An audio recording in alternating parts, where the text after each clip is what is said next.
What if saving money was never actually the goal of the system you're saving in? Not a conspiracy, just a design. And most people spend their entire lives working harder at a game where the rules were written before they arrived. There's a story most people carry quietly. It goes something like this: I'm bad with money.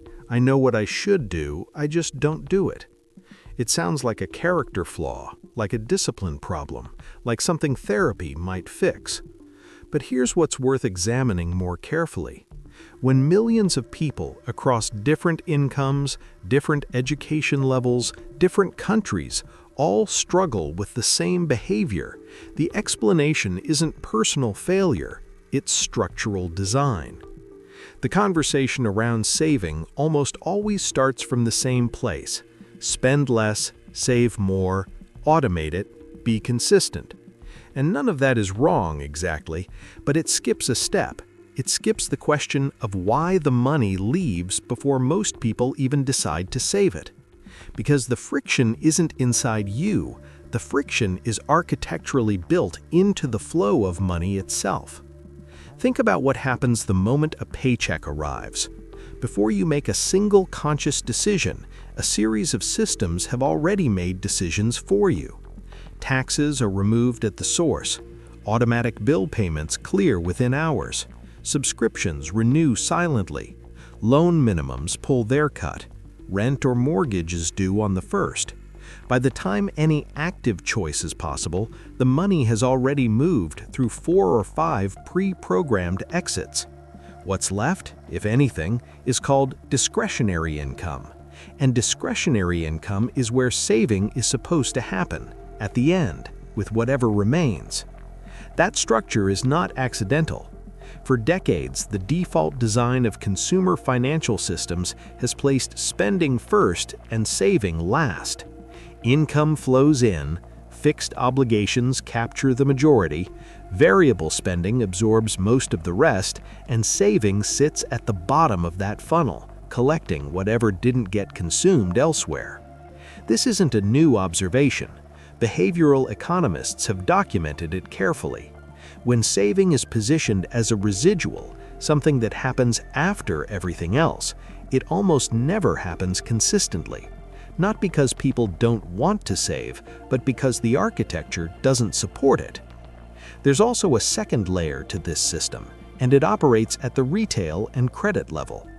Consumer lending is designed to convert future income into present spending. Every time someone uses a credit line, they're borrowing against income that hasn't arrived yet. That income, when it eventually does arrive, is already been claimed. The system extends purchasing power forward in time, and in doing so, it continuously erodes the margin where saving would otherwise live. The design isn't predatory in a dramatic sense, it's just efficient at directing money toward consumption and debt service, and leaving saving to chance. Let's make this concrete with simple numbers. Imagine 2 people with identical incomes. Both earn $4,000 per month after taxes. Person A saves whatever is left at the end of the month. Some months that's $200, some months it's nothing. Over a year, they average about $100 saved per month. After 10 years, roughly $12,000 saved, not accounting for any interest. Person B has $300 automatically moved to a separate account the day their paycheck arrives. They never see it in their main account. They adapt their spending to what remains. After 10 years, at a modest 5% annual return, approximately $46,000. Same income, same 10 years. The difference is $34,000, not from earning more, not from dramatic sacrifice, but purely from position in the sequence. The money that moves first is the money that stays. That's not a tip, that's arithmetic applied to architecture. Now extend that same difference over 20 years, and the gap doesn't double, it accelerates. Compounding on $46,000 after another decade looks very different from compounding on $12,000. The structural gap widens automatically without either person changing anything else about their behavior. Here's where human behavior becomes part of the equation. People don't just respond to systems neutrally, they adapt to them, and over time, they internalize the system as normal.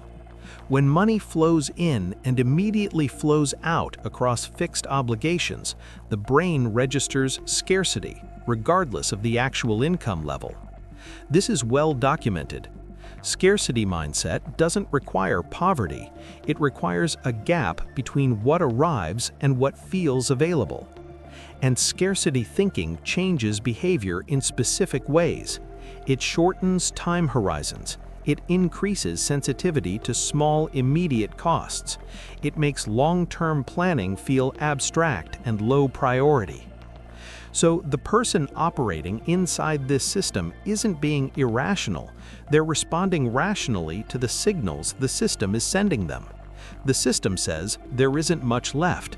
The brain says, then don't plan long-term. The behavior follows.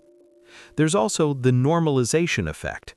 When everyone around you is living paycheck to paycheck, the pattern stops feeling like a structural problem. It starts feeling like a universal condition, like the natural state of adult financial life, which is exactly when people stop looking for the mechanism behind it. 15 years inside this system without adjustment produces a specific outcome. Income has probably grown. Lifestyle has expanded in proportion, sometimes beyond proportion. Fixed obligations have increased, a larger home, a newer car, recurring services that didn't exist before. The saving rate, expressed as a percentage of income, has stayed roughly flat or declined, because the architecture scaled with the income. At 40 or 45, a person in this position often has a reasonable standard of living and very little accumulated capital. They're not in crisis, but they're also not building anything that functions independently of the next paycheck. And at that point, the options narrow. The compounding that wasn't happening in the 20s and 30s can't be fully recovered in the 40s. Not impossible to improve, but the window for maximum leverage has passed quietly.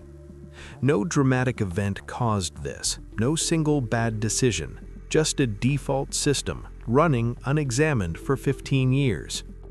The shift worth considering isn't motivational, it's structural. The question isn't, how do I become more disciplined about saving? It's, where does saving sit in the sequence of my money flow, and who designed it to sit there? When saving is positioned after all defaults have cleared, it is structurally optional. The system doesn't fail if it doesn't happen. Everything else still runs. When saving is positioned before discretionary spending, moved first automatically before the brain registers it as available, it becomes structurally non-optional. The system can't run without it happening. Same person, same income, different architecture. That's the observation, not what to do with it, just what it is. Most people will read this system correctly, nod, and return to the default. Not because they don't understand it, but because the system is very good at feeling normal. And normal is the most powerful default there is.